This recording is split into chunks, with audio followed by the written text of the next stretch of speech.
श्री कृष्ण कहते हैं कि मनुष्य को कभी भी अहंकार नहीं करना चाहिए।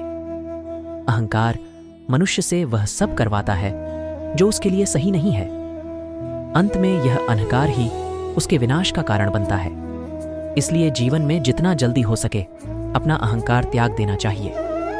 श्री कृष्ण कहते हैं कि किसी भी इंसान का पतन उस समय शुरू हो जाता है जब वो अपनों को गिराने की सलाह गैरों से लेना शुरू कर देता है। श्री कृष्ण कहते हैं कि इस धरती पर कर्मों की चपेट से न तो कोई बचा है और ना ही बचेगा।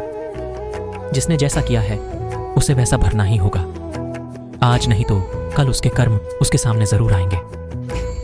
श्री कृष्ण कहते हैं कि किसी का साथ ना मिलने पर कभी भी निराश नहीं होना चाहिए, क्योंकि कोई दे या ना दे, ईश्वर हर मुश्किल घड़ी में साथ देता है।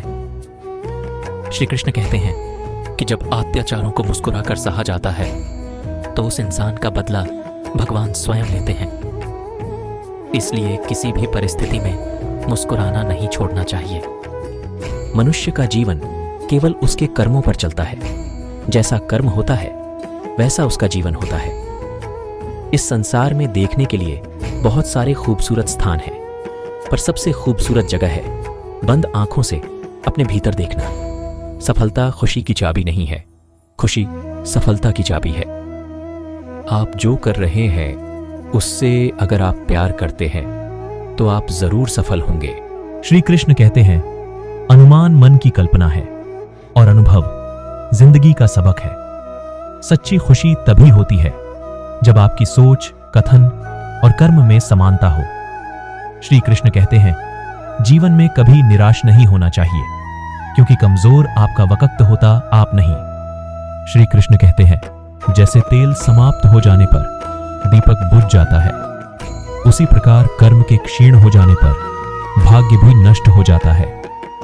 श्री कृष्ण कहते हैं, मनुष्य जन्म लेता है तो उसके पास सांसें तो होती हैं, पर कोई नाम नहीं होता। जब मृत्यु होती है तो उसके पास नाम तो होता है, पर सांसें नहीं होती। इसी सांस और नाम के बीच की यात्रा को जीवन कहते हैं। न किसी के अभाव में जियो, न किसी के प्रभाव में जियो।